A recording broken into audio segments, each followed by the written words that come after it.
ఈరోజు శ్రీకాకుళం జిల్లాకు సంబంధించి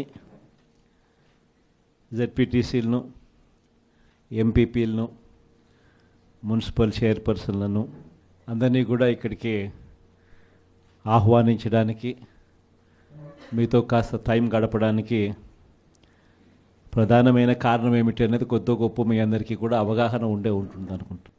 ఈ ప్రభుత్వం వచ్చి ఇప్పటికి దాదాపుగా 6 నెలలు అయిపోయింది. మామూలుగా పాలన చేస్తే ప్రజల్లో వ్యతిరేకత కొద్దో గొప్ప ఈ మేరకు ఉంటుందా?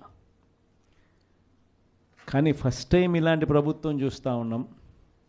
6 నెలలు గడవకముందే ప్రభుత్వంలో మీద వ్యతిరేకత ఈ స్థాయి నుంచి ఇక్కడ కనిపిస్తూ ఉంది.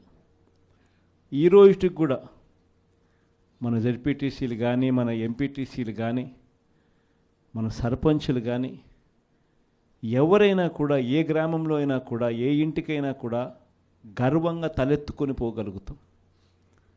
కారణం ఏమిటి అని అంటే, ఎన్నికలప్పుడు మా పార్టీ ఇవన్నీ చెప్పింది. తూచా తప్పకుండా ప్రతి ఇది కూడా చేసి చూపించిన ప్రభుత్వం మాది అని చెప్పి సగర్వంగా తలెత్తుకొని చెప్పుకునే పరిస్థితి ఏ ప్రభుత్వానికైనా ఉంది అని అంటే అది ఒక వైఎస్ఆర్సీపీ ప్రభుత్వమే అని చెప్పి కూడా గర్వంగా చెప్పగలుగుతాం. నిజంగా దాని క్యాంపెయిన్ మనం ఎంత తీవ్రమైన క్యాంపెయిన్ జరిగింది అన్నది ఒకసారి గమనించినట్లయితే, ఏ ఇంటికి ఎవరు పోయినా కూడా తెలుగుదేశం వాళ్ళు, తెలుగుదేశం ఎమ్మెల్యే నుంచి, తెలుగుదేశం కుటుంబ సభ్యుల నుంచి, తెలుగుదేశం పార్టీ కార్యకర్తల దగ్గర నుంచి ఎవరు పోయినా కూడా ప్రతి ఇంటికి వాళ్ళు చెప్పిన మాట, ఇంట్లో ఎవరు కనపడినా కూడా, చిన్నపిల్లలు కనపడితే స్టార్ట్, నీకు 15,000, నీకు 15,000, నీకు 15,000, సంతోషమా? అంతకన్నా అంతకన్నా కొంచెం పెద్దోళ్ళు, తల్లులు కనిపిస్తే చాలు, అమ్మలు కనిపిస్తే చాలు, నీకు 18,000, నీకు 18,000, నీకు 18,000, సంతోషమా? అంతకన్నా ఇంకా కాస్త పెద్దోళ్ళు, ఆ అమ్మలకు సంబంధించిన పెద్దమ్మలు, వాళ్ళ అత్తగారు కనిపిస్తే చాలు, నీకు 48,000, నీకు 48,000, నీకు 48,000, సంతోషమా? 20 ఏళ్ళ పిల్లోడు ఇంట్లో నుంచి బయటకు వస్తే చాలు, నీకు 36,000, నీకు 36,000, నీకు 36,000, సంతోషమా?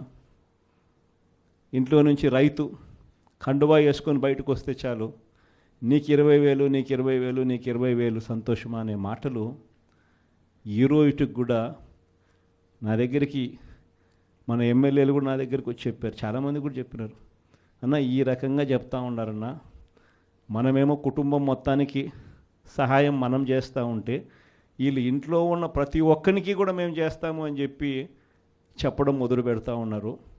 ఈ అబద్ధాలకు మనం తట్టుకోలేమున్నా, మనం కూడా ఏదో ఒకటి చేయకపోతే, ఏదో ఒకటి చెప్పకపోతే ఇబ్బంది పడతామన్నా అని చెప్పి కూడా చాలామంది ఎమ్మెల్యేలు నా దగ్గర కూడా వచ్చి చెప్పారు.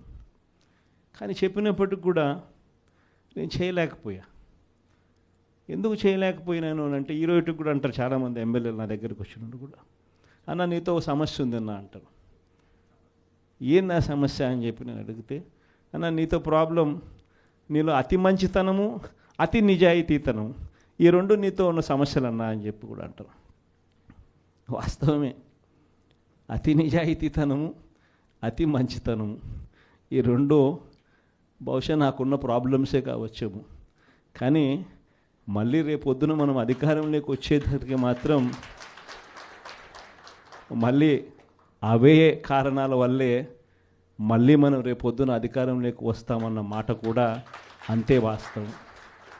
ప్రైవేట్ స్కూళ్ళు గవర్నమెంట్ స్కూళ్ళల్లో పోటీ పడగలుగుతాయా, ఇది సాధ్యమేనా అని చెప్పి అనుకునే పరిస్థితి నుంచి ప్రతి 6వ తరగతి నుంచి ప్రతి క్లాస్ రూమ్లోనూ డిజిటల్ క్లాస్ రూములు తయారు చేసి ఇవన్నీ తీసుకొచ్చి మన హయాంలో గర్వంగా కూడా తలెత్తుకొని చెప్పగలుగుతాం.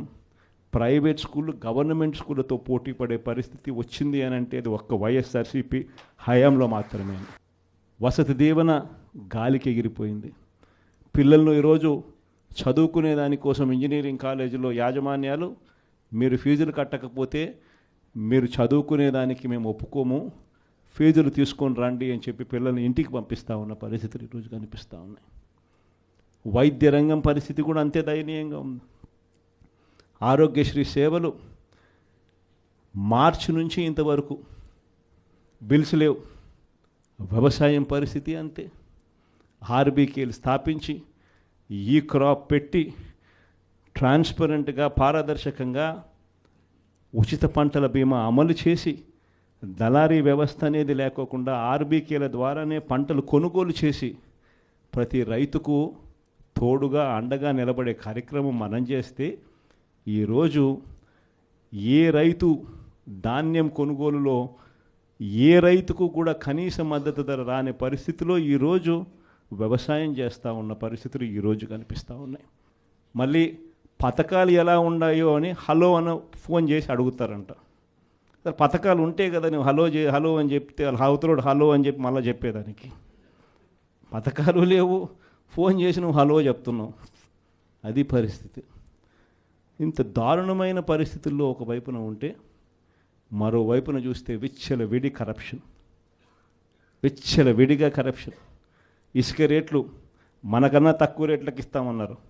ఈరోజు చూస్తే కనీసం ఆ రోజు రాష్ట్ర ప్రభుత్వానికి కనీసం ఖజానాకు డబ్బులు వచ్చేటివి. ఈరోజు రాష్ట్ర ప్రభుత్వానికి రూపాయి కూడా డబ్బు ఆదాయం రాకపోగా ఇసుక రేట్లు చూస్తే డబల్. ఈరోజు మద్యం పరిస్థితి చూస్తే గవర్నమెంట్ నడిపే మద్యం షాపులు పూర్తిగా రద్దు. ప్రతి గ్రామంలోనూ వేలం వేసి బెల్ట్ షాపులు 2 లక్షలు 3 లక్షలు అని చెప్పి వేలం వేసి మరీ బెల్ట్ షాపులు నడుపుతూ ఉన్నారు. 6 నెలలు అయిపోయింది. ఇక మనం కూడా ప్రజల తరపున నిలబడాల్సిన సమయం వచ్చింది అని చెప్పి గట్టిగా కూడా మళ్ళీ చెయ్యి కలిపి పనిచేయాలి అని చెప్పి చెప్పడానికి మళ్ళీ మిమ్మల్ని అందరినీ కూడా ఇక్కడికి రమ్మని చెప్పడం జరిగింది. నా ప్రోగ్రాం సంక్రాంతి తర్వాత నా ప్రోగ్రాములు కూడా జిల్లాల్లో స్టార్ట్ అవుతుంది. నేను కూడా సంక్రాంతి అయిపోయిన తర్వాత జనవరి 3వ వారం నుంచి, జనవరి చివరిలోనో జనవరి 3వ వారం నుంచో నా ప్రోగ్రాములు కూడా జిల్లాల్లో స్టార్ట్ అవుతాయి. నేను కూడా ప్రతి జిల్లాలోనూ అక్కడే నిద్ర చేస్తా. ప్రతి బుధవారం ప్రతి గురువారము ఒక్కొక్క పార్లమెంట్లో 2 రోజులు 2 రాత్రులు అక్కడే పడుకుంటా. 3 రోజులు 3 నియోజకవర్గాలు, మరుసటి రోజు గురువారం మరో 4 నియోజకవర్గాలు కార్యకర్తలతోనే మమేకమయ్యే కార్యక్రమాలే చేస్తాం.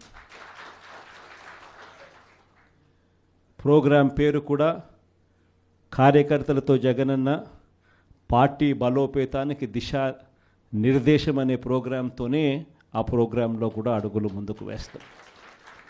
ఆ ప్రోగ్రాం జనవరి 3వ వారంలో నా ప్రోగ్రాంలు స్టార్ట్ అయ్యేసరికి మీరేం చేయాలి అనే కార్యక్రమం కూడా చెప్పడానికి కూడా ఈరోజు మిమ్మల్ని అందరినీ కూడా ఇక్కడికి ఆహ్వానించడం జరిగింది.